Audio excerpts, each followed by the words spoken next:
Okay, book people, September is coming in hot with some of the biggest, juiciest releases of the year. Like, seriously, publishers said, let's destroy everyone's wallets all at once. We've got massive fantasy drops, a lot of horror that'll keep you up all night, and some new sci-fi series by big name authors. I'm not kidding, this lineup is stacked. Even my TBR is in danger, and I cannot wait to show you what's hitting shelves this month. I could have easily made this list over 30 books. So many books coming out between now and November, but for my sanity, I kept it around 17, which is still a lot. I know it was so hard to keep it that low. If you're not subscribed yet and this is something you're looking for, I do these every single month and I'd love to have you here. There's something here for everyone. So without further ado, let's begin on September 2nd. We have Wild Reverence. So if you loved Divine Rivals / Ruthless Vows, which was a duology, then you need to know about its new companion novel, Wild Reverence, which takes place within the same universe. This one takes us deep into the mythology of the world, exploring the origins of the rival clans of gods. And you'll know this if you read those previous two books. But at its heart, it's both a coming-of-age story and a love story. It's following Matilda, who is a young goddess discovering her power and her courage, while Vincent learns what it means to trust and feel devotion again. Overall, if you are just, in general, a fan of Rebecca Ross, then you'll want to check this one out. Honey Eater, a dark fantasy that takes the most ordinary setting, the suburbs, and transforms it into something uncanny. When siblings Charlie and Cora inherit their aunt's house, they don't just get a roof and four walls, they step straight into a haunting. A huge web of family secrets. I personally love books that deal with haunted houses. I've said that many times in many different videos. So what a great book to release as we inch closer to fall. Hopefully it's a more inventive ghost story that pushes the genre in all the right ways. If you're craving something haunting, possibly original, and unforgettable, this one belongs on your TBR. Making history. KJ Barker has written a few books at this point, and it's really exciting to see a new novella coming from him, and a darker one at that. The story here follows a group of scholars forced by a ruthless king to create a fake historical city to justify a war. Though it is fantasy, the concepts are very familiar to real life events and attitudes, and though it does sound serious, Barker's writing is known to be very cynical and filled with wit and humor. And I'm going to assume it's going to be the same here. It's a bite-sized novel to read if you are behind on your reading challenge, like I am, and are looking for something interesting, like seeing the workings of one's mind who has been put in a situation where one must choose between saving themselves or altering history. All right, we're moving on to September 9th, and we have a really good one here. Play Nice. Rachel Harrison is back just in time for spooky season with her brand new novel, which is a horror novel, Play Nice, and honestly, the premise alone has me hooked. We have a recently divorced mom who moves into a rundown suburban home. With her 3 daughters, she's trying to start fresh, but almost immediately the house gives off some seriously bad vibes. We're talking blood on the walls, sinister laughter behind the drywall, hair on the back of your neck terror, and fast forward almost 20 years later, her youngest daughter comes back to the house only to discover her mother left behind a book detailing the demon that haunted them. This one is giving me Poltergeist meets How to Sell a Haunted House, but with Rachel Harrison's trademark wit layered within it. If you love your horror books equal parts chilling and like a little cheeky, Play Nice definitely deserves a spot on your TBR. The Macabre, a debut standalone novel that is a horror fantasy mix all about cursed paintings. If you saw my previous unboxing video, then you saw me open this one up and how beautiful the hardcover is. It has red sprayed edges. It's just an overall beautiful book.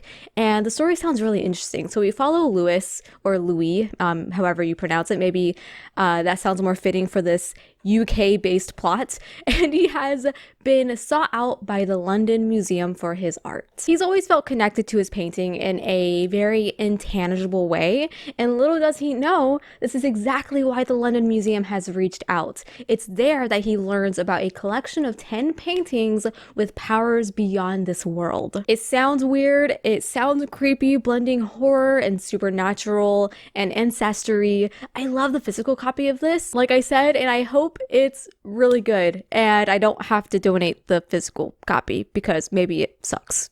Murder at the Black Cat Cafe. So if a book involves a cat, or even just has a cat on the cover, I'm going to mention it. And it's officially spooky season. This is perfect. So this book contains 2 short stories. The stories are based on information a private detective passed to the author. And both of these stories are set in post-war Tokyo. The first one is the murder at the Black Cat Cafe, where a body is discovered buried in the ground at the back of the cafe. The body cannot be identified, and this leads to confusion, and the police are scratching their heads. The second story, also involving a murder. In this case, the person killed is believed to be a lookalike to the one in the first story, so they connect in a really weird way. I really like this cover. I love this kind of Japanese-oriented story, so I'm excited about this one. A Tangle in Time. So this is the next book in the Hexologist series by Josiah Bancroft, following Iz and Warren Wilby, a husband and wife duo who are formidable paranormal investigators in this universe. And they are wrapped up in a brand new mystery this time around involving time travel. If you haven't read the first book, I highly recommend it. I really enjoyed it. These have so far been just really wholesome and funny and really interesting stories with a team of protagonists that you don't see that often. The Maiden and Her Monster. You can already tell what kind of story this is going to be when you see it's being promoted for fans of Catherine Arden, Ava Reed, Hannah Winton, and Naomi Novik. So that immediately tells me that it's a rich fairy tale atmospheric fantasy rooted in folklore. We have a young woman from a struggling village where the forest has turned deadly and begun killing people, and our protagonist sets out to find the monster within the woods and is determined to beat it in order to save her family and her people. But along the way, she encounters a golem brought to life by mysterious magic who is the supposed monster, but not all is what it seems.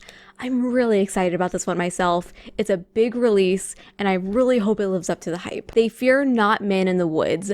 More horror, of course. This is an eco-horror thriller set in the Pacific Northwest, and here we follow Jen, who returns to the woods after her father's remains are found, who was a forest ranger, by the way, only to discover the forest may be alive and vengeful, whatever the hell that means. Probably has to do with the wood nymphs, so definitely a folklore-heavy story, a little fantasy blend there. I really like this cover. Reviews coming in for this one are great so far, and I'm really looking forward to it. Okay, we are finally moving on to a brand new date. We have September 16th.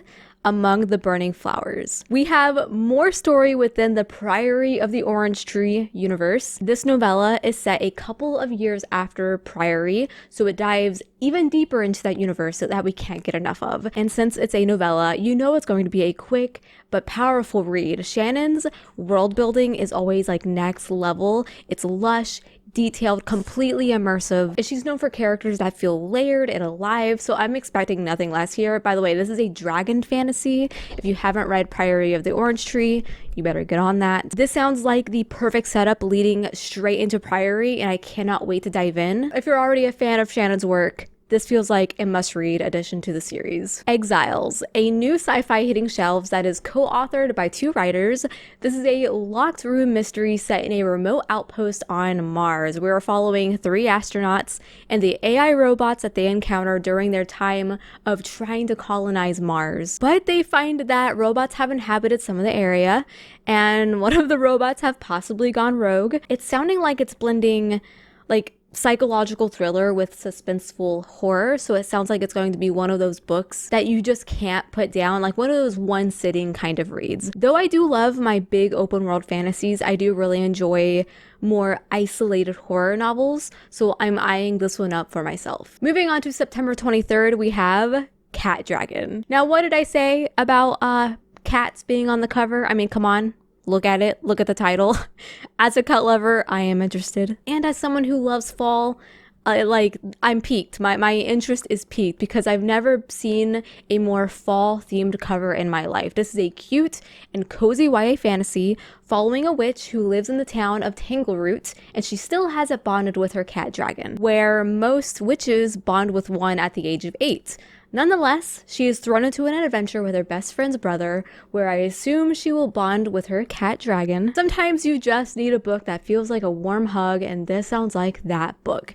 magic mixed in with like everyday life. It's getting consistent 4 and 5-star reviews, and I'm excited about it. The Second Death of Locke. This is a big release this month that I think everyone will be reading. It's one of those trendy lady night books that I'm seeing everywhere at the moment, and I'm not hating it as someone who loves like medieval themed stories. Like this trend that's happening, I was made for it. So the story follows 2 soldiers, Gray and Kier, I think that's how you pronounce it, who are tasked with escorting a prisoner to their kingdom's High Lord. The catch is the prisoner claims to be the long-lost heir to Locke, the fallen kingdom tied to their people's fading magic. But Gray and Kier know the truth. She isn't who she says she is. There are mages who wield power and wells where magic can be drawn from, and binding together strengthens their abilities, but it's forbidden, which of course sets the stage for major yearning. So you've got forbidden bonds, a crumbling kingdom, and 2 childhood friends whose connection might be the only thing standing between survival and destruction. Plus, a gorgeous cover. Spread Me, a very interesting title. This is coming from Sarah Gailey, known for her creepy horror novels, and this time it's a sci-fi horror. We have a biologist who is the leader of a close-knit team in a remote desert monitoring station. When she breaks quarantine by bringing a mysterious specimen into the lab, the team finds out too late that it's a parasite seeking a new host. Why would you do that?